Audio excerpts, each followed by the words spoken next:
என்னமோ உலகத்துல இவங்க மட்டும் பிறந்த மாதிரியும் வேற எல்லாருமே வானத்துல இருந்து பொத்து பொத்துன்னு குதிச்ச மாதிரியும் இவங்க பிறந்த நாள் கொண்டாடுறாங்களா? என்னப்பா பிறந்த நாள் கொண்டாடுவதற்கு உனக்கு என்ன யோக்கியது இருக்குது? அறிவுபூர்வமா நீங்க சிந்திச்சீங்கன்னு வைங்களேன், பிறந்த நாள் கொண்டாடுற மாதிரி ஒரு கிறுக்குத்தனம் உலகத்துல எதுவுமே கிடையாது. பிப்ரவரி 29 பிறந்துட்டான். 4 ஆண்டுகளுக்கு ஒருக்க லீஃப் ஆண்டுன்னு சொல்லக்கூடிய பிப்ரவரி 29 வரும். அவன் எப்ப கொண்டாடணும்? கொஞ்சம் யோசிக்க வேண்டாமா?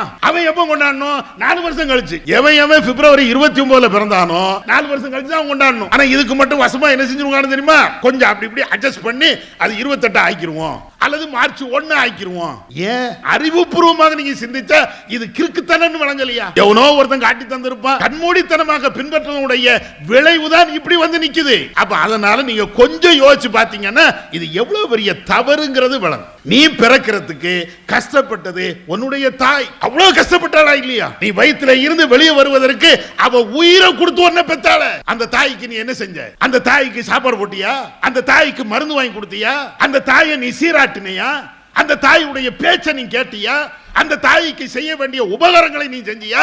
அட என்னடா நீ பர்த்டே கொண்டாடுவதில் என்ன அர்த்தம் இருக்கிறது? இந்த பர்த்டே கொண்டாடக்கூடிய மூஞ்சிகள் எல்லாத்தையும் நீங்க பாருங்க. அம்மாவை மதிக்க மாட்டான், பெற்றோர்களை மதிக்க மாட்டான், அவங்க பேச்சை கேட்கவே மாட்டான். அந்த மாதிரி ஆட்கள் தான் நாங்க பர்த்டே கொண்டாடுறோம். பர்த்டே கொண்டாடுறதுக்கு நீனா பிறந்து வந்தாச்சு. உன்னை பெற்றெடுக்கிறதுக்கு யாருமே இல்லாம நானா பிறந்து வந்தேன். பர்த்டே கொண்டாடு. உலகத்துல எல்லாம் ஒரு ஆண் பெண்ணுக்கு பிறந்தாங்க.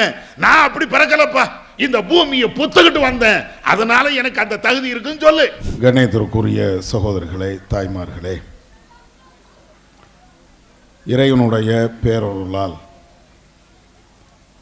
தமிழ்நாடு தௌஹீத் ஜமாஅத்தின் சார்பிலே 6ஆம் பண்ணை கிளையின் சார்பிலே இந்த நிகழ்ச்சி ஏற்பாடு செய்யப்பட்டு வெகு சிறப்பாக இதுவரையும் நடைபெற்றது. எனக்கு வழங்கப்பட்டு இருக்கக்கூடிய இந்த தலைப்பின் கீழ் ஒரு சில செய்திகளை மாத்திரம் சுருக்கமாக சொல்லலாம் என எண்ணுகிறேன். குறுகிய நேரம் அதிலே பேசி முடிச்சிருவோம் இன்ஷா அல்லாஹ். அன்பு சகோதரர்களே, எனக்கு வழங்கப்பட்டிருக்கக்கூடிய தலைப்பு சத்திய கொள்கையில் சமரசம் இல்லாத இப்ராஹிம் நபி என்ற ஒரு தலைப்பு வழங்கப்பட்டு இருக்கிறது. இப்ராஹிம் நபி என்றாலேயே கொள்கைக்கு மறுபெயர் இப்ராஹிம் என்று சொல்லலாம். ஒவ்வொரு விஷயத்திலையும் கம்பீரமாக அதே நேரத்தில் தன்னடக்கத்தோடு இந்த கொள்கைக்காக வாழ்ந்தவர் என்றால் அது இப்ராஹிம் நபி. அவர்களுடைய பேச்சு, அவர்களுடைய செயல்பாடு, அவர்கள் காட்டித்தந்த பல்வேறு செயல் திட்டங்கள் அனைத்துமே மனித சமுதாயத்திற்கே ஒரு முன்மாதிரியாகவும், ஒரு கொள்கைவாதி எப்படி நடக்க வேண்டும் என்பதற்கு ஒரு முன்மாதிரியாகவும் திகழ்ந்தது என்பதை திருமறை குர்ஆனிலே பல்வேறு இடங்களிலே இப்ராஹிம் நபியுடைய வரலாறை படிக்கின்ற பொழுது புரிந்து கொள்கிறோம். அந்த வரிசையிலே இப்ராஹிம் நபி அவர்கள் எல்லா விதத்திலையும் சிறப்பாக செயல்பட்டாலும்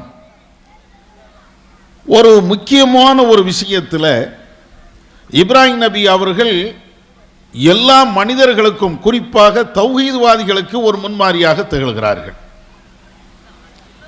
எந்த அடிப்படையில்? இன்றைய காலகட்டத்தில் நமக்கு மிக முக்கியமாக தேவையாக இருக்கக்கூடிய ஒரு விஷயம், இறைவனிடமிருந்து வந்து இருக்கக்கூடிய வஹி செய்தியை மாத்திரம் பின்பற்ற வேண்டும். இந்த வஹி செய்தியை பின்பற்ற வேண்டும் என்ற அந்த விஷயத்திலேயும் இப்ராஹிம் நபி அவர்கள் ஒரு முன்னோடி. இன்றைக்கு வஹி செய்தியை விட்டு மனித கருத்துக்களை மார்க்க கருத்துக்களாக பின்பற்றுவதின் காரணத்தினால ஏராளமான விபரீதமான செயல்பாடுகள் நம்முடைய சமுதாயத்திலே நிலவி வருவதை பார்க்கலாம். வஹியை மாத்திரம் பின்பற்றி இருந்தால், இறைவனுடைய அந்த செய்தியை மாத்திரம் பின்பற்றி இருந்தால் நம்முடைய சமூகம் இன்றைக்கு எங்கேயோ முன்னேறி சென்று இருக்கும். ஆனால் வஹியை விட்டுவிட்டு, இறை செய்திகளை விட்டுவிட்டு, இறை செய்திகளை கொண்டு வந்த நபிமார்களுடைய செய்திகள் அனைத்தையும் புறந்தள்ளிவிட்டு, அவர் சொன்னார், இவர் சொன்னார், இவர் பேச்சு, அவர் பேச்சு என்பதையெல்லாம் பின்பற்றியதின் காரணத்தினால ஏராளமான வழிகேடுகளும் அனாச்சாரங்களும் இந்த சமுதாயத்திலே இன்றைக்கும் நிலைத்து இருக்கிறது. இப்ராஹிம் நபி அவர்கள் கொள்கையிலே தடம்புரளாமல் இருப்பதற்கு, சமரசம் இல்லாத ஒரு கொள்கையை அவர்கள் பேசியதற்கு, அதிலே நிலைத்து நிற்பதற்கு அடிப்படையான விஷயமே என்னவென்றால், வஹி என்று ஒன்று இருக்கிறது என்றால் அதுக்கு மாறு செய்ய மாட்டாங்க. வஹியில இறைவன் எதை கட்டளையிடுகிறானோ அதை அப்படியே சிரமணிந்து ஏற்று செயல்படுத்துவார்கள். இதுதான் இப்ராஹிம் நபியுடைய தனி சிறப்பு. இதை திருமறை குர்ஆன்ல பல்வேறு இடங்களில் அல்லாஹ் சொல்லி காட்டுகிறான். இப்ராஹிம் நபி அவர்களுடைய பெற்றோருக்கு பல்வேறு கோணத்திலே ஏகத்துவத்தை எடுத்து சொல்லுகிறார்கள் இப்ராஹிம் நபி. ஒரு கட்டத்தில் இப்ராஹிம் நபி அவர்களை இப்ராஹிம் நபியுடைய பெற்றோர்கள் கடுமையாக எதிர்க்கிறார்கள். இல்லம் தன்தஹி அர்ஜு மன்னக்க, இப்ராஹிமே உன்னுடைய கொள்கையை நீ விட்டுவிடவில்லை என்றால் உன்னை கல்லால் அடிப்பேன் என்றெல்லாம் அவருடைய தந்தை பேசுகிறார்கள். ஆனாலும் கூட இப்ராஹிம் நபி அவர்கள் ரொம்ப பொறுமைசாலி. திருமறை குர்ஆன்ல பல்வேறு இடங்களில் அல்லாஹ் திரும்ப திரும்ப இந்த வார்த்தையை சொல்வான். இந்த பொறுமைசாலியாக இருக்கக்கூடிய நற்குணங்கள் கொண்ட அந்த இப்ராஹிம் நபி, என்னுடைய தந்தை இறைவனுக்கு எவ்வளவு மாறு செய்தாலும், இறைவன் தடுத்த அந்த இணை வைப்பு என்ற அந்த பாவத்தை அவர் செய்து இருந்தாலும், அவருக்காக வேண்டி இறைவனிடத்திலே நான் பாவ மன்னிப்பு தேடுவேன் என்று இப்ராஹிம் நபி பேசியிருந்தார்கள். பெற்றோர் இறைவனுக்கு விரோதியாக, இறைவன் தடுத்த ஒரு பாவமான காரியத்தை, சிறுக்கான காரியத்தை அவர் செய்து கொண்டு இருக்கிறார். ஆனாலும் கூட என்னுடைய பெற்றோருக்காக, என்னுடைய தந்தைக்காக வேண்டி நான் பிரார்த்தனை செய்வேன், பாவ மன்னிப்பு தேடுவேன். இது இப்ராஹிம் நபி அவர்கள் ஆரம்பத்தில் இந்த நிலையில இருந்தாங்க. அல்லாஹ் தடுக்கிறான், உன்னுடைய பெற்றோருக்கு நீ பாவ மன்னிப்பு தேடக்கூடாது என்று இறைவன் தடுக்கிறான். இப்பொழுது இறைவனுடைய இந்த வார்த்தையை கேட்டு இப்ராஹிம் நபி அவர்கள் எப்படி நடக்கிறார்கள் என்று நீங்க பாருங்க. மாகான இஸ்திக்ஃபார் இப்ராஹிம் அலி அபிஹி இல்லா அன் மௌஇதத்தின் வாதஹா. இப்ராஹிம் நபி அவர்கள் தன்னுடைய பெற்றோருக்காக வேண்டி அவர்கள் பாவ மன்னிப்பு தேடியதெல்லாம் அல்லாஹ் அவர்களுக்கு வழங்கிய ஒரு வாக்குறுதியின் காரணத்தினால பாவ மன்னிப்பு தேடினார்கள். அதே நேரத்தில் என்றைக்கு அல்லாஹ் அவர் இறைவனுடைய விரோதி என்று தெளிவுபடுத்தி விட்டானோ அதற்கு பின்னால் அந்த செயலில் இருந்து அவர்கள் மாறிவிட்டார்கள். ஃபலம்மா தபய்யன லஹு அன்னஹு அதுவுல் லில்லாஹ், தன்னுடைய பெற்றோர் இறைவனுக்கு விரோதி என்று இப்ராஹிம் நபி அவர்களுக்கு தெரிய வந்த பொழுது உடனே அதுல இருந்து அவர்கள் மீண்டு வந்து விட்டார்கள். அல்லாஹ் சொல்கிறான், உன்னுடைய பெற்றோர் உன்னை பெற்றெடுத்தவராக இருக்கலாம், உன்னை வளர்த்தவராக இருக்கலாம், உனக்கு பல்வேறு நன்மைகளை சொல்லித் தந்தவராக இருக்கலாம், உனக்கு நெருங்கிய உறவுக்காரராக இருக்கலாம். ஆனால் அவர் அப்படி வாழ்ந்தது உண்மையாக ஏகத்துவத்தில் இருந்தால் அவருக்கு நீ பாவ மன்னிப்பு தேடலாம், எல்லா விதமான நன்மையான காரியத்தையும் செய்யலாம். ஆனால் இறைவனுடைய விரோதி, அவருக்கு நீ பாவ மன்னிப்பு தேடாதே என்று சொன்ன உடனே இப்ராஹிம் நபி அப்படியே விலகி வராங்க. கொஞ்சம் யோசிச்சு பாருங்க, இறைவன் சொல்லுகிறான் அவர் விரோதி, எனக்கு விரோதி, அவனோடு நீ சேராத, அவருக்காக பாவ மன்னிப்பு தேடாத என்று சொன்ன மாத்திரத்திலேயே வஹி செய்திக்கு, இறைவனுடைய அந்த கட்டளைக்கு இப்ராஹிம் நபி அப்படியே கட்டுப்பட்டு நடக்கக்கூடியவர்களாக இருந்தார்கள். இதுதான் இப்ராஹிம் நபி. இது ரசூலாட்டை நீங்க பார்க்கலாமே. நபிகள் நாயகம் ஸல்லல்லாஹு அலைஹி வஸல்லம் அவர்களுக்கும் இதே போன்ற ஒரு நிலை ஏற்படுகிறது. அபூ தாலிப் நபி அவர்களுடைய பெரிய தந்தை, அவர்களுடைய வரலாறுகளை நாம படிக்கிறோம். அவர் இஸ்லாத்துக்கு வரவில்லை, கடைசி காலம், சக்கராத்துடைய நேரம், இன்னும் கொஞ்ச நேரத்தில் மரணத்தை தழுவுகின்ற ஒரு நேரம். நபி அவர்கள் வருகிறார்கள், அபூ தாலிபிடத்திலே சொல்லிக் கொண்டே இருக்கிறார்கள், நீ லா இலாஹ இல்லல்லாஹ் என்ற வார்த்தையை மாத்திரம் நீங்கள் சொல்லிவிடுங்கள், உங்களுக்காக வேண்டி இறைவனிடத்தில் நான் பாவ மன்னிப்பு தேடுவேன். நபி அவர்கள் இப்படி சொல்ல சொல்ல அபூ தாலிபுக்கு அருகாமையில் இருக்கக்கூடிய அபூ ஜஹல், உத்பா வகைராக்கள், இல்லை இல்லை, உன்னுடைய பாரம்பரிய கொள்கையை நீ விட்டுவிட போகிறாயா, உன்னுடைய முன்னோருடைய கொள்கையை, கடவுளை நீ விடப் போகிறாயா, நீ விட்டுவிட்டு இதே நிலையில் நீ இறந்து விட்டால் இந்த மண்ணு உன்னை மன்னிக்குமா, உன்னுடைய முன்னோர்கள் அல்லது இந்த சமுதாயம் உன்னை எப்படியெல்லாம் பேசுவார்கள் என்று அந்த நபி அவர்களுக்கு எதிராக அவர்கள் வாதத்தை வைக்கிறார்கள். கடைசியாக இஸ்லாத்தை ஏற்காமலேயே அபூ தாலிப் மரணத்தை தழுவுகிறார்கள். இந்த நேரத்தில் தான் நபிகள் நாயகம் ஸல்லல்லாஹு அலைஹி வஸல்லம் அவர்கள் சொல்லிக்கொண்டே வருகிறார்கள், என்னுடைய இறைவன் தடை செய்யாமல் இருந்தால், என்னுடைய பெரிய தந்தைக்காக அபூ தாலிபுக்காக வேண்டி நான் பாவ மன்னிப்பு தேடிக்கொண்டே இருப்பேன் என்று நபி அவர்கள் சொல்கிறார்கள். இப்படி சொல்லிவிட்டு அவர்கள் வந்ததற்கு பின்னால்தான் அல்லாஹ் திருமறை குர்ஆனிலே ஒரு வசனத்தை இறக்கிறான். மா கான லில் நபி வல்லதீன ஆமனு ஐயஸ்தக்ஃபிரு லில் முஷ்ரிகீன். எந்த நபியாக இருந்தாலும் நம்பிக்கை கொண்ட மனிதர்களாக இருந்தாலும் இணை வைக்கக்கூடியவர்களுக்காக வேண்டி பாவ மன்னிப்பு அவர்கள் தேடவே கூடாது. வலவ் கானு உலி குர்பா, அவர்கள் நெருங்கிய உறவுக்காரர்களாக இருந்தாலும் சரி, நெருங்கிய உறவுக்காரர்களாக இருந்தாலும் சரி, அவர்கள் இறந்து விட்டார்கள் என்றால் இணை வைக்கக்கூடியவர்களுக்காக அவர்களுக்கு நீங்கள் பாவ மன்னிப்பு தேடாதீர்கள். இந்த வசனத்தை அல்லாஹ் இறக்கின உடனே நபிகள் நாயகம் ஸல்லல்லாஹு அலைஹி வஸல்லம் அவர்கள் அந்த செயலில் இருந்து விலகி வந்துட்டாங்க. இப்ராஹிம் நபி தன்னுடைய பெற்றோருக்காக வேண்டி பாவ மன்னிப்பு தேட மாட்டார்கள். நபிகள் நாயகம் ஸல்லல்லாஹு அலைஹி வஸல்லம் அவர்களும் தன்னுடைய பெற்றோருக்காக வேண்டி பாவ மன்னிப்பு தேட மாட்டார்கள். காரணம் என்ன? இணை வைத்து விட்ட நிலையில் எவர்கள் இறந்து விட்டார்களோ அது உனக்கு நெருங்கிய உறவு, உன்னை பெற்றெடுத்த தாய் தந்தை யாராக இருந்தாலும் அவர்களுக்காக வேண்டி நீ பிரார்த்தனை செய்யாத, இறைவனிடத்தில் பாவ மன்னிப்பு தேடாத.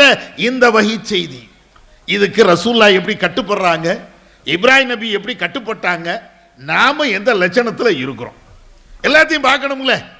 பேர் இப்ராஹிம்னு வைக்கிறோம், பேரு இஸ்மாயில்னு வைக்கிறோம். நாங்களெல்லாம் நபிமாருடைய வாரிசு என்று சில பேர் இன்னைக்கும் பீத்திக்கிட்டு அலைகிறாங்க. சரி, இப்படி எல்லாம் பேசுறீங்களப்பா, இப்ராஹிம் நபி அவர்கள் காட்டி தந்த இந்த வஹியை மாத்திரம் தான் பின்பற்ற வேண்டும், இறைவனுடைய உத்தரவுக்கு மாறு செய்யாமல் வாழ்ந்தார்களே, அந்த மாதிரி நீங்க வாழ்றீங்களா? நம்ம வாழுகிறோமா? வஹி செய்தியை பின்பற்ற வேண்டும் என்பதுதானே அவர்களுடைய அடிப்படையான கொள்கையாக இருந்தது. இப்ராஹிம் நபியுடைய எல்லா விஷயத்தையும் நீங்க பாருங்க, எது எது எல்லாம் இறைவன் அவர்களுக்கு வழியாக சொன்னானோ அத்தனை நிறைவேற்றினார்கள். மனைவியை கொண்டு வனாந்தரத்தில் மக்களை இல்லாத, செடி கொடிகளை இல்லாத, உயிரினங்களும் இல்லாத அந்த இடத்துல கொண்டு போய் விடுவாங்க. நம்மளாம் எகத்தாலும் பேசுவோம், என்னடா இது அல்லாஹ்வுடைய உத்தரவு இப்படியா வரும், அறிவுபூர்வமா வர வேண்டாமா, இப்படியெல்லாம் நம்ம தான் யோசிப்போம். ஆனா இப்ராஹிம் நபியுடைய காலத்தில் உத்தரவு வருகிறது, அந்த உத்தரவை ஏற்றுக்கொண்டு மனைவியும் பிள்ளையும் கொண்டு போய் தன்னந்தனியா விட்டுட்டு வராங்க. வரலாறுல படிக்கிறோமா இல்லையா? இப்ராஹிம் நபியுடைய மனைவி இப்ராஹிம் நபி இடத்துல கேட்கிறாங்க, இப்ராஹிமே ஐன ததுஹப், எங்களை இந்த இடத்துல விட்டுவிட்டு நீங்க எங்க போறீங்க? இப்ராஹிம் நபி பதிலே பேசல, போய்கிட்டே இருக்கிறாங்க.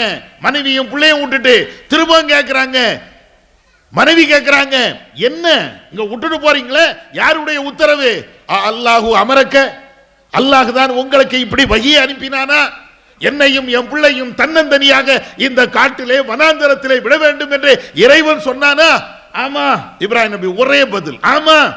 அப்படி என்றால் இறைவன் எங்களை ஒரு காலத்திலையும் வீணடிக்க மாட்டான், எங்களை கைவிட மாட்டான். ஏன் விட்டாங்க? இப்ராஹிம் நபி இந்த செயலை செய்வதற்கு என்ன காரணம்? இறைவனுடைய உத்தரவு, வஹி உத்தரவு, அவ்வளவுதான். வஹி வந்து விட்டது என்றால், இறைவன்கிட்ட இருந்து கட்டளை வந்து விட்டது என்றால் அதை மூளையை வைத்து சிந்திக்க மாட்டாங்க, அறிவை வச்சு சிந்திக்க மாட்டாங்க. அல்லாஹ்வுடைய உத்தரவு, செய்து முடிப்போம். இதுதான் நபி அவர்களுடைய நிலைப்பாடு, இப்ராஹிம் நபியுடைய நிலைப்பாடு. பிள்ளையா இருக்கணும். அல்லாஹ் கனவுல அப்படிப்பட்ட ஒரு நிலையை இப்ராஹிம் நபிக்கு அல்லாஹ் வழங்குகிறான். கனவுல தான், கனவுல வணங்கல ஒண்ணு. ஏன்னா நபிமார்களுக்கு வருகின்ற கனவுகள் எல்லாமே வஹி செய்தி. இந்த வஹி செய்தி இப்ராஹிம் நபிக்கு வருகிறது. உடனே பிள்ளைய கூப்பிடுறாங்க, யா புனைய இன்னி அராஃபில் மனாமி அன்னி அதுபஹுக ஃபன்னுர் மாதா தரா. என்னுடைய மகனே, நான் கனவு கண்டேன், இறைவன் எனக்கு வஹி அனுப்பி இருக்கிறான், உன்னை அறுத்து பலியிட வேண்டும் என்று இறைவன் சொல்கிறான், என்ன நினைக்கிற? பிள்ளையும் சொல்கிறது, ஃபஃபால் மா துமர் சதஜிதுனி இன்ஷாஅல்லாஹு மினஸ் சாபிரீன். இறைவன் உங்களுக்கு எதை கட்டளையிட்டு இருக்கிறானோ அந்த கட்டளை நீங்கள் நிறைவேற்றுங்கள், இறைவன் நாடினால் நான் பொறுமையாளராக இருப்பேன். தகப்பனும் பிள்ளையும் ரெண்டு பேருமே எதுல அவங்க உறுதியாக இருக்கிறார்கள் என்றால் இறைவனுடைய கட்டளை, இறைவனுடைய வஹி செய்தி. இறைவனுடைய வஹி செய்தி வந்துவிட்டால் அதுல மாற்றம் எதுவுமே கிடையாது. இதுதானே இப்ராஹிம் நபியுடைய முன்மாதிரி. சமரசம் இல்லாத ஒரு கொள்கையில் அவங்க இருந்தார்கள் என்றால் அதுக்கு அடிப்படை காரணமே ஒன்னே ஒண்ணுதான், வஹியில கரெக்டா இருந்தாங்க. அல்லாஹ்வுடைய கட்டளைக்கு ஒரு காலத்திலையும் மாற்று கருத்தவங்க கிடையாது. திருக்குறான்ல மூமினுடைய பண்புகளை அல்லாஹ் சொல்வானே, மாக்கான மூமினின் வலா மூமினத்தின் இதா கலல்லாஹு வரசூலுஹு அம்ரா அன் யகூன லஹுமுல் ஹியரத்து மின் அம்ரிஹிம். மூமினான ஆணாக இருந்தாலும் மூமினான பெண்ணாக இருந்தாலும் அவர்களுக்கு இறைவன் புறத்தில் இருந்து ஒரு மார்க்க தீர்ப்பு வந்துவிட்டால் மாற்று அபிப்பிராயம் கொள்வதற்கு அவர்களுக்கு ஆகுமானதல்ல. மூமினான ஆண் மூமினான பெண்ணு அவங்க யாராக இருந்தாலும் அல்லாஹ்வுடைய வஹி செய்தியா அல்லாஹ்வுடைய கட்டளையா அதுல இன்னொரு அபிப்பிராயம் வரவே கூடாது. வஹி செய்தி என்றால் ஆமன்னா சல்லம்னா, நான் ஏற்றுக்கொண்டேன் கட்டுப்பட்டேன், அவ்வளவுதான். அதுல மாற்று கருத்து கிடையாது. இதை இப்ராஹிம் நபி காட்டி தந்தாங்க, அல்லாஹ்வுடைய தூதர் வாழ்ந்து காட்டி தந்தாங்க. ஆனா இன்னைக்கு நம்முடைய நிலை நீங்க என்னன்னு பாருங்க. ஒவ்வொரு விஷயமா நீங்க எடுத்து பாருங்க. இந்த ஊர்ல நடக்கக்கூடிய திருமணம் என்ற பெயரால நடக்கக்கூடிய அந்த சித்தாந்தங்கள் எல்லாத்தையும் நீங்க பாருங்க. எவ்வளவு அநியாயங்கள் நடக்கிறது, எவ்வளவு அக்கிரமங்கள் நடக்கிறது. ஒவ்வொரு நாளும் திருமணம் என்ற பெயரால அனாச்சாரங்கள் கூடிக்கொண்டே போகுதே தவிர எந்த அனாச்சாரமும் குறையவே இல்லை. திருமணம் என்பது நீங்களும் நானும் கண்டுபிடிச்ச ஒன்றா? இது இறைவன் நமக்கு காட்டி தந்த வழிமுறை. ஒரு ஆணும் ஒரு பெண்ணும் சேர்ந்து வாழ வேண்டும் என்றால், கணவன் மனைவியாக வாழ வேண்டும் என்றால் நீங்கள் சில ஒப்பந்தங்களை போட்டுக் கொள்ளுங்கள். அந்த ஒப்பந்தத்தின் அடிப்படையில் உங்களுடைய வாழ்க்கையை நீங்கள் துவங்குங்கள். திருமண வாழ்வை பற்றி திருமறை குர்ஆன்ல பல்வேறு இடங்கள்ல இறைவன் அப்படித்தானே சொல்லி தருகிறான். எத்தனை இடங்கள்ல ஃபன்கிஹு மா தாபலக்கும் மினன் நிசா, ஆண்களே உங்களுக்கு பிடித்தமான பெண்களை நீங்கள் மணமுடித்துக் கொள்ளுங்கள், இறைவனுடைய உத்தரவு. வஅன்கிஹுல் அயாமா மின்கும் வஸ்ஸாலிஹீன், உங்கள யாரெல்லாம் எத்தீம்களாக அனாதைகளாக வசதியற்றவர்களாக ஏழைகளாக இருக்கிறார்களோ அவர்களுக்கெல்லாம் திருமணத்தை நீங்கள் முடித்துக் கொடுங்கள், இறைவனுடைய வாக்கு. அப்ப இப்படி எல்லாம் திருமணம் சம்பந்தமாக திருமறை குர்ஆன் ஏராளமான இடங்களில் பேசுகிறது. நபிகள் நாயகம் ஸல்லல்லாஹு அலைஹி வஸல்லம் அவர்கள் திருமணத்தை எப்படி நடத்த வேண்டும், திருமணத்தை எப்படி செயல்படுத்த வேண்டும் என்பதை அல்லாஹ்வுடைய தூதர் அழகிய முறையில் பல்வேறு இடங்கள்ல நமக்கு தெளிவாக சொல்லி தந்தாங்க. திருமணத்தை பொறுத்தமட்டில் அது எப்படி இருக்கணும். முதல்ல கணவன் மனைவி ரெண்டு பேரும் அவங்க திருமணம் பண்ண போறாங்களா, ஒரு ஆணும் பெண்ணும் திருமணம் பண்ண போறாங்களா, முதல்ல அவங்களுடைய சம்மதம் வேணும். அடுத்து என்ன, மகர் கொடுக்க வேண்டும். அதுக்கு அடுத்து என்ன, அந்த திருமணத்திற்கு முன்பு அந்த வலி இருக்க வேண்டும். இப்படின்னு சில நிபந்தனைகள். ஆனா மாலை உண்டா, மரியாதை உண்டா, ஆராத்தி எடுக்கக்கூடிய அந்த கலாச்சாரம் உண்டா, வாழை மரம் நட்டுதல் உண்டா, சீரியல் விளக்குகள் உண்டா, ஆடம்பர இந்த லைட்டு டிசைன்கள் அது உண்டா, மாப்பிள்ளை ஊர்வலம் உண்டா, பெண் ஊர்வலம் உண்டா, பெண் விருந்து உண்டா? நபி அவர்கள் இந்த திருமணத்தை நமக்கு அழகான முறையில் காட்டி தந்தாங்களே, அந்த திருமணத்தை ஹதீஸ்ல போய் பாருங்க. ஹதீஸ்ல போய் நீங்க பார்த்தீர்கள் என்றால் நபிகள் நாயகம் ஸல்லல்லாஹு அலைஹி வஸல்லம் அவருடைய திருமணத்தை அழகாக நீங்கள் பார்க்கலாம், அற்புதமாக நீங்க பார்க்கலாம். அவ்வளவு எளிமை.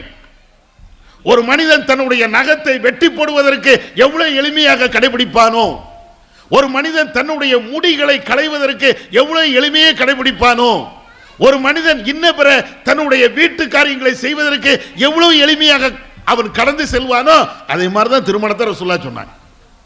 ரசூலுல்லாஹ் காட்டி தந்த அந்த திருமணத்தை நீங்கள் பார்த்தீர்கள் என்றால், வஹீயின் அடிப்படையில் அவங்க செய்த அந்த திருமணத்தினுடைய வழிமுறைகளை பார்த்தீர்கள் என்றால், மாப்பிள்ளை வீட்டுக்கோ பெண்ணு வீட்டுக்கோ ஒரு கஷ்டமும் கிடையாது. ஆனா இன்னைக்கு சமுதாயத்தில் திருமணம் என்ற பேரில் நாம அரங்கேற்றி வைத்திருக்கக்கூடிய நிலைகளை நீங்க பாருங்க. ஒரு வீட்டில் ஒரு பெண்ணுக்கோ ஒரு பையனுக்கோ திருமணம் என்றால் அந்த பெற்றோர்கள் படுகின்ற அந்த பாடு தௌஹீத்வாதிகள் உட்பட அவ்வளவு கஷ்டப்படுறாங்க, அவ்வளவு சிரமப்படுறாங்க, அவ்வளவு சிரமம். ஏன் ரசூலுல்லாஹ் கற்றுத்தந்த அந்த வஹீயின் அடிப்படையில் உள்ள திருமணத்தை புறக்கணித்தோம், அந்த திருமணத்தை முன்மாதிரியாக எடுக்கல. எடுக்காதனுடைய விளைவு இன்னைக்கும் அவ்வளவு கஷ்டம். ஏப்பா இவ்வளவு கஷ்டப்படுறீங்க, யார் இப்படி சொல்லி தந்தா?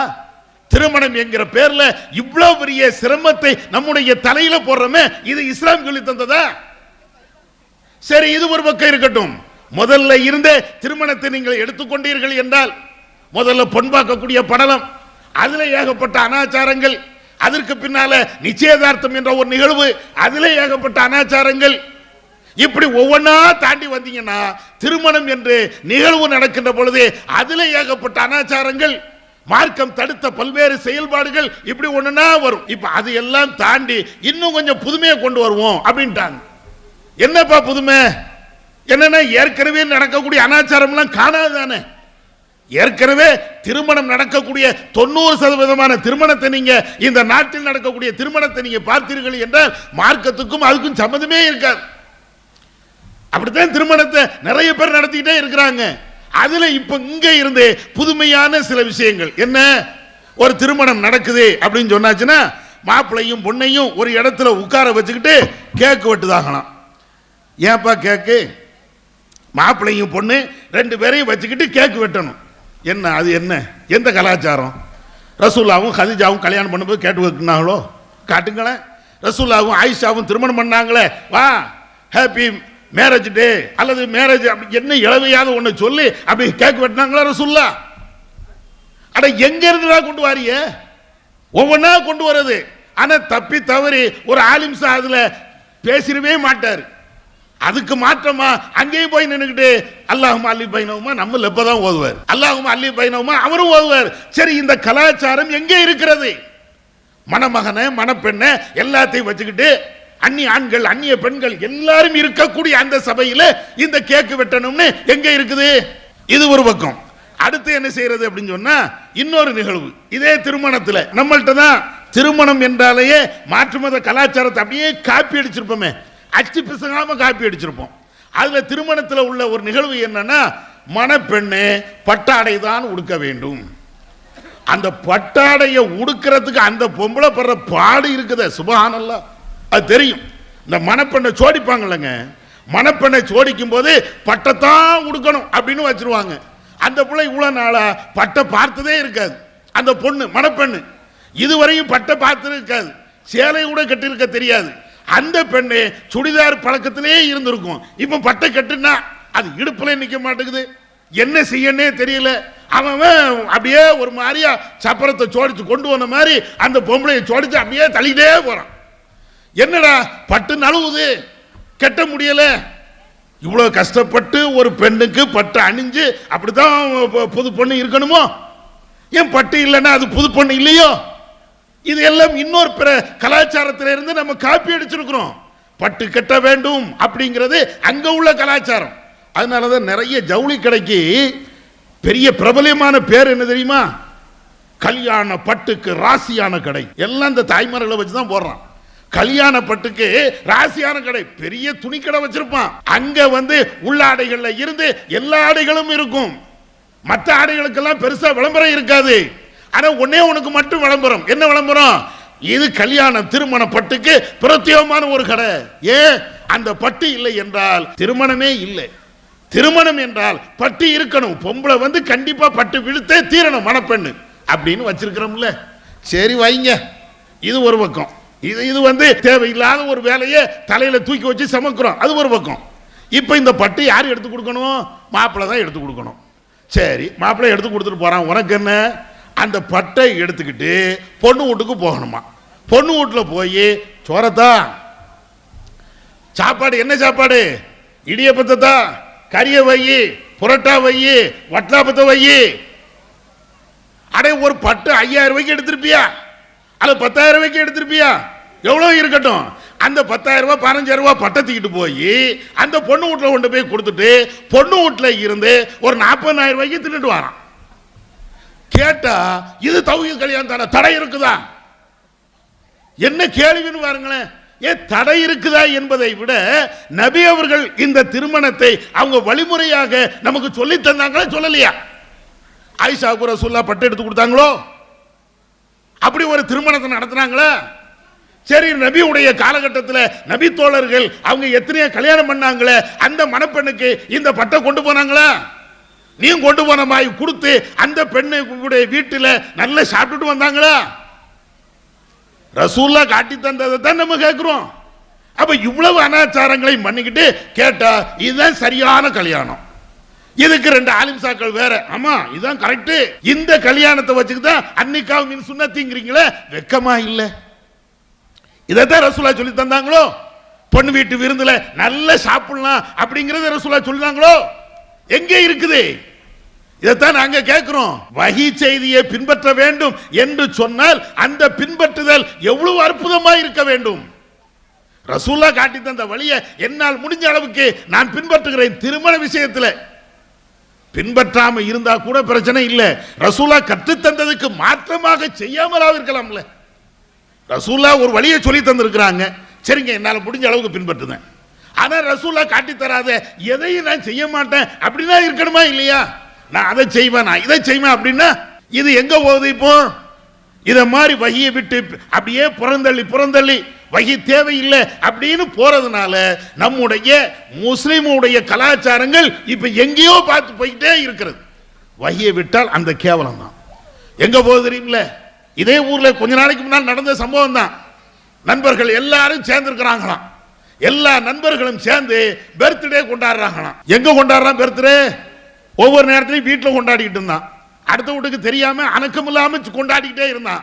இப்ப என்னன்னா நைட்டு 10 மணிக்கு 11 மணிக்கு ஆத்துப்பாலம், கருங்குளம் ஆத்துப்பாலம் இருக்கா இல்லையா, அங்க போய் நின்றுக்கிட்டு ஹோன்னு சத்தம் போட்டு பர்த்டே கொண்டாடுறான். அங்க இருந்து போலீஸ்காரன் லத்தியோடி வந்தான். தொலைச்சு போடுவான்னா அதுக்குள்ளேயும் கேக்கையும் காணல, கொண்டாண்டவனையும் காணல. இப்ப இது எங்க இருக்குதுடா? நான் அதுதான் நான் கேட்கிறேன்.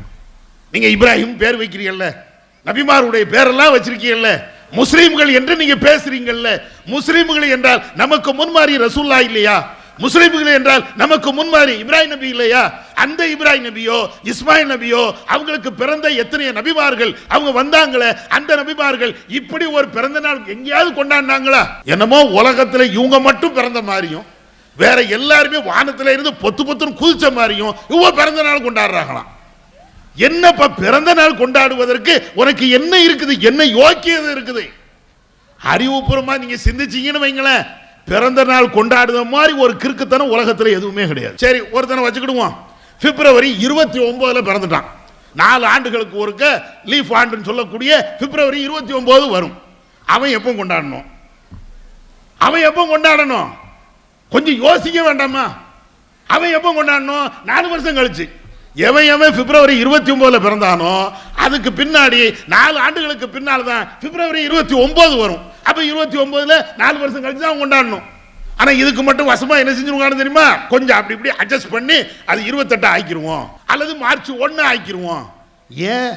ஏன் இந்த கேவலம்? ஏன் இந்த ஈன புத்தி? அறிவுபூர்வமாக நீங்க சிந்திச்சா இது கிறுக்குத்தனன்னு வழங்கலையா? எவனோ ஒருத்தன் சொல்லியிருப்பான், எவனோ ஒருத்தன் காட்டி தந்திருப்பான். அது அப்படியே என்ன ஏதுன்னு கேட்காம கண்மூடித்தனமாக பின்பற்றுது. கண்மூடித்தனமாக பின்பற்றுவதுடைய விளைவுதான் இப்படி வந்து நிக்குது. அப்ப அதனால நீங்க கொஞ்சம் யோசிச்சு பார்த்தீங்கன்னா இது எவ்வளவு பெரிய தவறுங்கிறது விளங்கும். இன்னும் சொல்ல போனா எந்த மனுஷன் பிறந்தாலும் அவனுக்கு அதுல என்ன லாபம் இருக்கிறது? நீ பிறக்கிறதுக்கு கஷ்டப்பட்டது உன்னுடைய தாய். அவ்வளவு கஷ்டப்பட்டாளா இல்லையா? நீ வயிற்றுல இருந்து வெளியே வருவதற்கு அவ உயிரை கொடுத்து ஒன்ன பெத்தாள. அந்த தாய்க்கு நீ என்ன செஞ்ச? அந்த தாய்க்கு சாப்பாடு போட்டியா? அந்த தாய்க்கு மருந்து வாங்கி கொடுத்தியா? அந்த தாயை நீ சீராட்டினியா? அந்த தாயுடைய பேச்சை நீ கேட்டியா? அந்த தாய்க்கு செய்ய வேண்டிய உபகாரங்களை நீ செஞ்சியா? இவன் பர்த்டே கொண்டாடுவான். இவனை பெற்றெடுத்த அந்த தாய் எப்ப அந்த கடையில போய் ஒரு தேங்காய் வாங்கிட்டு வா அப்படின்னு சொன்னா பாமா அப்படின்ட்டு போறான். அட என்னடா நீ பர்த்டே கொண்டாடுவதில் என்ன அர்த்தம் இருக்கிறது? உன்னை அவ்வளவு கஷ்டப்பட்டு பெத்தால அந்த தாயுடைய பேச்சு ஒரு கடைக்கு போயிட்டு வா அப்படின்னா, அதாவது போமானா கூட கண்ணியமான வார்த்தை. இங்க மேலப்பாளையம் திருநெல்வேலி அந்த சைட்ல பாத்தீங்கன்னா இங்கேயும் அப்படித்தான் போலா உமாவை இவதான் பர்த்டே கொண்டாடுறாங்க. இந்த பர்த்டே கொண்டாடக்கூடிய மூஞ்சிகள் எல்லாத்தையும் நீங்க பாருங்க. உமாவை மதிக்க மாட்டான், பெற்றோர்களை மதிக்க மாட்டான், அவங்க பேச்சை கேட்கவும் மாட்டான். அந்த மாதிரி ஆட்கள் தான் நாங்க பர்த்டே கொண்டாடுறோம். பர்த்டே கொண்டாடுறதுக்கு நீனா பிறந்து வந்தாச்சு. உன்னை பெற்றெடுக்கிறதுக்கு யாருமே இல்லாம நானா பிறந்து வந்தேன். பர்த்டே கொண்டாடு. உலகத்துல எல்லாம் ஒரு ஆணு பெண்ணுக்கு பிறந்தாங்க. நான் அப்படி பிறக்கலப்பா, இந்த பூமியை புத்துக்கிட்டு வந்தேன், அதனால எனக்கு அந்த தகுதி இருக்குன்னு சொல்லு. எவன் வந்தா அப்படி? இப்ப இந்த மாதிரி மார்க்கத்திலேயே அது இல்ல. அறிவுபூர்வமாக யோசிச்சா கூட அவ்வளவு கிறுக்குத்தனமா இருக்குது. இவங்க என்ன செய்யறாங்க அப்படின்னா, ஆத்து ஓரத்துல அல்லது அங்க இங்க சில இடங்கள்ல நீங்க பார்க்கலாம், சமூகத்துல பர்த்டே கொண்டாடுறாங்களாம். வாழை வச்சுக்கிட்டு கேட்க வெட்டுதான், இப்படி கையை வச்சாலேயே புசுக்குன்னு போகுது. சரி, அதுல இன்னொரு கேள்வியும் இருக்குது. அது என்ன பர்த்டே வெட்டதுக்கு மட்டும் கேக்கு? எதுக்கு கேக்கு? அதையா கொஞ்சம் யோசிக்கணும். பர்த்டே கொண்டாடுவதா இருந்தால் கண்டிப்பா கேக் இருக்கணுமா? ஏன் சாப்பிடுறதுக்கு கிரில் சிக்கன் வச்சிருக்கீங்கல்ல, இன்னைக்கு பர்த்டே கிரில் சிக்கனை நான் வெட்டுகிறேன், வெட்டு. அதுக்கு மட்டும் எங்கேயும் சாப்பிடக்கூடிய பொருள் தானே. எங்க இருந்துடா கண்டுபிடிச்ச? கேக்கு தான் அந்த பர்த்டேக்கு. யார் கண்டுபிடிச்சது? இந்த கேக்ல தான் வெட்டணும்னு யார் சொல்லி தந்தது? நீங்க தானே இஸ்லாமியர்கள், முஸ்லிம்கள் தானே இவ்வளவு செய்றீங்க. அப்ப முஸ்லிம்களுக்கு முன்மாதிரி ரசூல்லா, அந்த ரசூல்லா இந்த மாதிரி ஏதாவது செஞ்சாங்களா? இது எல்லாம் இப்படியே நீங்க ஒவ்வொன்னா யோசிச்சு பாத்தீங்கன்னா அவ்வளவு அழிச்சாட்டியங்கள், அவ்வளவு கிறுக்குத்தரங்கள் இந்த பிறந்த நாள் கொண்டாடுவதில் இருக்கிறது. இன்னும் சொல்ல போனா கொஞ்சம் பேருக்கு பிறந்த நாள் என்னன்னே தெரியாது, ஆனாலும் கொண்டாடுவான். எப்படி? எதையாவது ஒரு நாள்ல பிறந்த நாள் கொண்டாடுப்பா, இல்லைன்னா நான் வேற மாதிரி போயிடும். நீ என்னைக்குடா பிறந்த? தெரியாதுடா, உர்றா. அடே காலையில பிறந்தியா சாயந்தரம் பிறந்தியாடா? அதெல்லாம் யாருக்கு தெரியும்? எங்க உமாட்டையில கேட்கணும். நான் பிறந்துட்டேன், ஏதாவது கொண்டாடு. இன்னும் கொஞ்சம் லூஸ் என்ன தெரியுமா? காலைல 5 மணிக்கு பிறந்திருப்பான்னு வைங்களேன், காலைல 5 மணிக்கு பிறந்தா கொண்டாடணும்ல, கொண்டாட மாட்டான். 12 மணிக்கு எந்திரிச்சு சுபுகும் தொழாம ஒரு இபாதத்தும் இல்லாம 12 மணிக்கு எஞ்சி, அல்லது நைட்டு 12 மணிக்கு. இங்கேயும் அப்படித்தானே, நைட்டு 10 மணிக்கு போய் நின்றுட்டு ஆத்துப்பாலத்தில் போய் கேட்க வந்த, ஏன் நீ நைட்டு 10 மணிக்கா பிறந்த? அப்படி அதை கேளுங்களேன். ஏன் நீ எங்கடா பிறந்த, எப்போ எந்த மணிக்கு பிறந்த? அப்ப கரெக்டா ஒரு வருஷத்துக்கு ஒருக்க இப்படி கொண்டாடணும்னா இப்ப நைட்டு 10 மணிக்கு தான் நீ பிறந்தியோ? தெரியாது. எங்க பார்த்தாலும் எவ்வளவு கேள்வி கேட்டாலும் அதுக்கு அறிவுபூர்வமாக நியாயமான ஏற்க தகுந்த எதுவுமே இருக்காது. எல்லாரும் கொண்டாடுறாங்க, நானும் கொண்டாடுறேன், இதை தவிர வேற எதுவுமே இருக்காது. பிறந்த நாள் கொண்டாடினா தப்பா? சில ஆலிம்சாக்கள் எம்ஜிஆருக்கு பிறந்த நாள் கொண்டாடுகிறார்கள், கருணாநிதிக்கு பிறந்த நாள் கொண்டாடுகிறார்கள், பெரிய அரசியல் தலைவருக்கு பிறந்த நாள் கொண்டாடுகிறார்கள். நபி பிறந்த நாளை கொண்டாடக்கூடாதா? அதான் நாங்க 40 வருஷமா கேட்டுக்கிறோம். அரே லூசு, உனக்கு முன்மாதிரி எம்ஜிஆரா ரசூல்லாவா? எதை நீ முன்மாதிரியா காட்டுத? எம்ஜிஆருக்கு பிறந்த நாள் கொண்டாடலாம் அப்படிங்கிறதுனால உனக்கு பிறந்த நாள் கொண்டாடலாமா? எம்ஜிஆருக்கு சிலை வச்சுட்டாங்க, என்ன செய்யணும்? அப்ப நீ சிலை வை. ரசூலாவுக்கு எம்ஜிஆருக்கே சிலை இருக்கிறது, எனவே எங்களுடைய உத்தம தூத ரசூலாவுக்கு நாங்க சிலை வைக்கிறோம். வப்பியா? செருப்பால அடிப்பான் உலகத்துல எல்லா முஸ்லிம்களும் சேர்ந்து. ரசூலாவுக்கு அந்த அந்த மாதிரி ஒரு முன்மாதிரி நீங்க காட்ட முடியாதுல்ல. அப்ப இத மாதிரி நிறைய விஷயங்கள்ல மற்றவர்களைத்தான் நம்ம ஃபாலோ பண்றோமே தவிர இப்ராஹிம் நபியை ரசூல்லாவை நம்ம பின்பற்றல, வஹியை நம்ம பின்பற்றல. அதனுடைய விளைவுகள் தான் இன்னைக்கு எவ்வளவு மோசமா போயிட்டு இருக்குதுன்னா, பொம்பளை பிள்ளைகளுவ வாட்ஸ்அப்ல ஃபேஸ்புக்ல ரீல்ஸ் அப்படின்னு சொல்லக்கூடிய அந்த வீடியோவை எடுத்து டான்ஸ் ஆடிட்டே கிடக்குறா. ஏகப்பட்ட விஷயங்கள் இப்பவும் நீங்க பார்க்கலாம். ரீல்ஸ்ங்கிற பேர்ல பாட்டுக்கு வாய் அசைக்கிறது. எவனோ ஒருத்தன் பாட்டு படிச்சிருப்பான், எவனோ ஒருத்தன் நடிச்சிருப்பான், இவ்வளோ அதுலயும் சேர்ந்து நடிக்கிறாங்களாம். எதுக்கு? அதை பாட்டு படிச்சவன், அதுல நடிச்சவன், அந்த படத்துக்கு எல்லா விதமான உதவி செஞ்சவன் எல்லாரும் நரகத்துக்கு போறான்ல, நானும் நரகத்துக்கு போற ரெடி. மொபைல் இப்படித்தானே பிடிச்சி வச்சுட்டு இருக்கிறான், அதுக்கு ஒரு கம்பு வச்சுக்கிறானா இல்லையா? இப்படியே வச்சுக்கிட்டு பாட்டு படிச்சுக்கிட்டே இருக்கிறான். எதுக்கு? இவ்வளோ படிக்கிறது இல்லை, இவ்வளோ வாய்ஸும் கிடையாது. அங்க உள்ள ஒரு ரெக்கார்டு ஓடும்.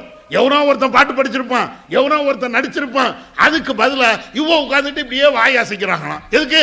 அவன் எல்லாம் நரகத்துக்கு போறான்ல, நானும் போறேன். அதுதானே. சில பேர் டான்ஸ் ஆடுறது, குத்தாட்டம் ஆடுறது. யாரை சொல்றேன்? ஆண்களும் பெண்களும்.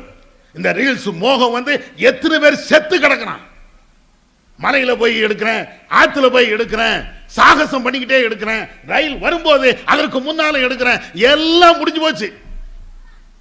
ரீல்ஸ் மோகத்துல அவன் உயிரை விட்டுட்டு கிடக்கிறான். நம்முடைய முஸ்லிம்களும் சரி. அப்ப இதுக்கு என்னப்பா முன்மாதிரி? முன்மாதிரிலாம் வேண்டாம். மார்க்கத்தில் இதற்கு என்ன அடிப்படை என்றால், நீங்க வஹிய விட்டீங்க, கொஞ்சம் கொஞ்சமா படிதாண்டி போய்கிட்டே இருக்கலாம்.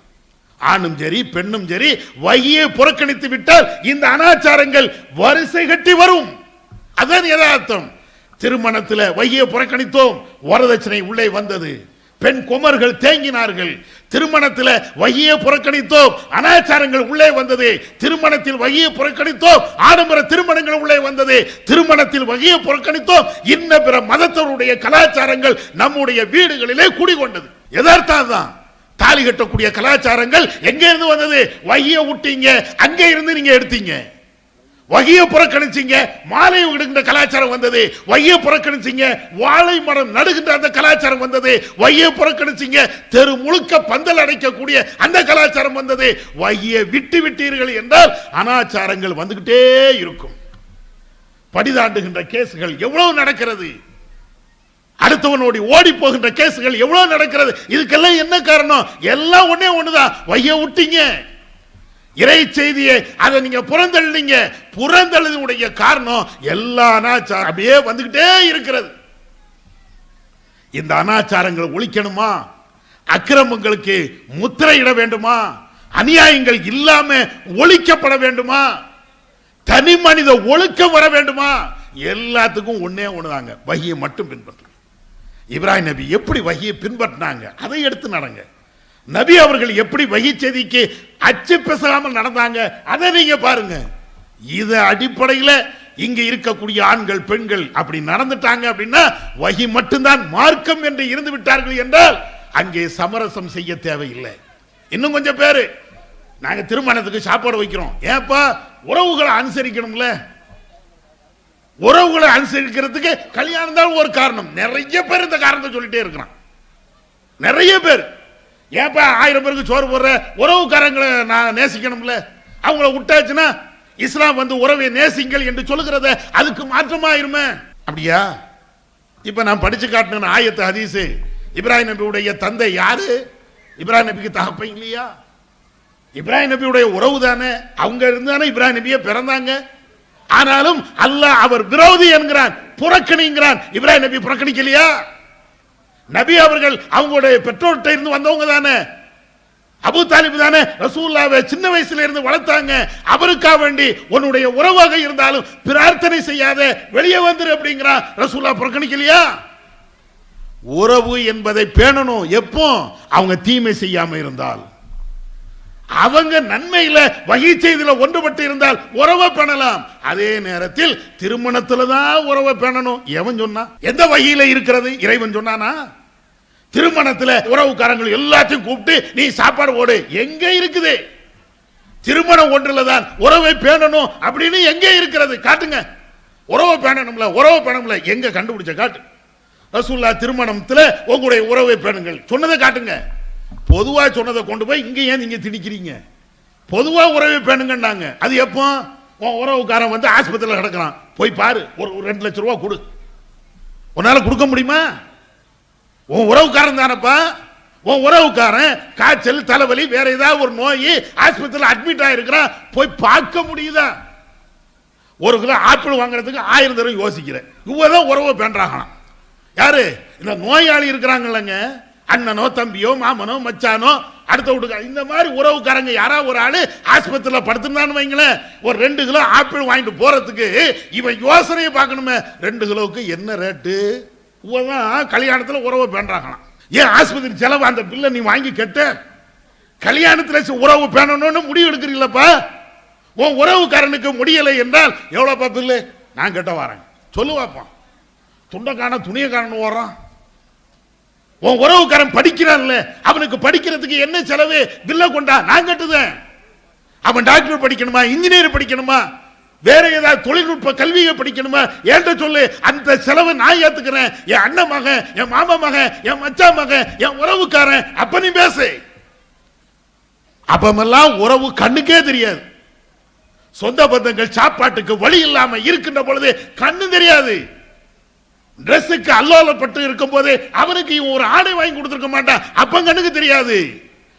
இவன் தன்னுடைய செல்வத்தை பெருமை காட்ட வேண்டும் என்பதற்காக வேண்டிய கல்யாணம் பண்ணும்போதுதான், ரசூலுல்லாஹ்வுக்கு மாற்றமாக ஒரு திருமணம் பண்ணும்போதுதான் இப்படி ஒரு சந்துல ஓட்டைக்குள்ள புகுந்து நாங்க உறவை பேணணும்ல, உறவை பேணணும்ல. முதல்ல விளங்கிடுங்க, தௌஹீத்வாதி சொன்னாலும் சரி, தௌஹீத் அல்லாதவர்கள் சொன்னாலும் சரி, கல்யாணத்தில் உறவை பேணணும் அப்படின்னு ஒருத்தன் வாதம் வச்சுட்டா ஆதாரத்தை கேளுங்க. ரசூலுல்லாஹ் கல்யாணம் பண்ணாங்க, உறவை எத்தனை உறவை கூப்பிட்டாங்க காட்டு. ரசூலுல்லாஹ் எவ்வளவு பேரை கூப்பிட்டு வச்சா? ஏன்னா ரசூலுல்லாஹ் குறைஷ் குடும்பம், அவங்க உறவுக்காரங்க நிறைய பேர் இருந்தாங்க. அதை விட சம்பந்த வழிகள் ஆயிஷாவை கட்டின அபூபக்கர், ஹப்சாவை கட்டின அவங்களுடைய தகப்பனார் உமர், இப்படின்னு நெருங்கிய தோழர்கள் இருந்தாங்க. இந்த சம்பந்த வழியை விட்டாச்சுன்னா இன்னைக்கு கல்யாணமே நாசமா போயிடும். ரசூலுல்லாஹ் எத்தனை சம்பந்த வழியை கூப்பிட்டாங்க, எத்தனை பேரை கூப்பிட்டாங்க காட்டுங்களேன். உறவை பேணணும், கல்யாணத்துல தான் பேணணும் அப்படின்னு ஒத்த கால்ல நிக்கிறீங்களப்பா. ஒத்த ஹதீஸ காட்டுங்க.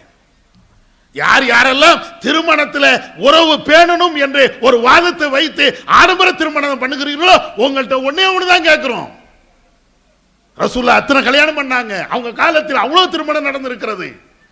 அந்த திருமணத்தில் நபியுடைய காலகட்டத்தில் எத்தனை உறவை பேணாங்க திருமணத்தில், அதை காட்டுங்க. அதனால வஹியை நாம புறந்தள்ளி விட்டோம் என்றால் இந்த அனாச்சாரங்கள் அப்படியே போய்கிட்டே இருக்கிறது. இறுதியாக அல்லாஹ் காப்பாற்றணும், ஈமானுக்கு வேட்டு வந்துடும். வஹியை நீங்க கொஞ்சம் கொஞ்சமா புறக்கணிக்க வஹி தேவையில்லை என்ற நிலைக்கு வர வர வர நம்முடைய ஈமானுக்கு தான் பாதிப்போம். கொள்கையில உறுதியா இருக்கணுமா? இப்ராஹிம் நபியை முன்மாதிரியா இருங்க. இப்ராஹிம் நபியுடைய முன்மாதிரியில மிக முக்கியமான முன்மாதிரி குர்ஆனையும் வஹி செய்தியையும் இறைவன்கிட்ட இருந்து வந்த கட்டளைக்கு அவர்கள் உடனே அடிபணிஞ்சிருவாங்க. வியாக்கியானம் பேச மாட்டாங்க. அவங்கள்ட்ட வியாக்கியானம் பேசக்கூடிய சித்தாந்தம் அது இல்லை. நம்ம பேசுறோமே கல்யாணத்துக்கு அல்லது மற்ற விஷயங்களுக்கு, மார்க்கத்துக்கு புறம்பான எல்லாத்துக்கும் வியாக்கியானம் பேசுறோமே, இந்த வியாக்கியானம் இப்ராஹிம் நபிட்ட இல்ல, அல்லாஹ்வுடைய தூதரிடத்தில் இல்ல. அதை நாம பின்பற்றுவோம். கொள்கையில மார்க்கத்தை பின்பற்றக்கூடிய விஷயத்தில் ஒரு காலத்திலையும் சமரசத்தை நாம விரும்ப வேண்டாம். அது இப்ராஹிம் நபி அவர்கள் காட்டி தந்த, நபி அவர்கள் காட்டி தந்த வழிமுறை இல்லை. எல்லா விதத்திலையும் இந்த மார்க்கத்தை ஏற்று அல்லாஹ் ரசூல் காட்டி தந்த அந்த வழியில நாம நடப்போம். மறுமையிலே சொர்க்கத்தை அடைய நாம பிரார்த்தனை செய்வோம். வல்லல்லாஹ் அல்லாஹ் அதற்கு அருள் செய்வானாக. அல்லாஹு அக்பர், அல்லாஹு அக்பர்.